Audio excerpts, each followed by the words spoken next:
മാത്രമോർത്തിരുന്ന് കനവുകൾ കോർത്തെടുത്ത് പുടമുറി കാത്തിരിക്കും നാടൻ പെണ്ണായി. അഴകെ ചങ്കുലക്കണ ചോദ്യം ഇതെന്റെ, തീയരിക്കണോ രാധിയുമെന്റെ, നമ്മൾ രണ്ടും രണ്ടായെന്നാൽ ലോകം തീരില്ലേ?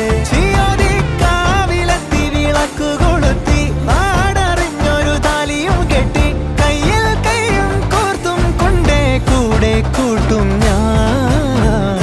മഴവിൽ ചന്തമേ നീയൻ സ്വന്തമേ, തന്താനേ തന്താനേ തന്ത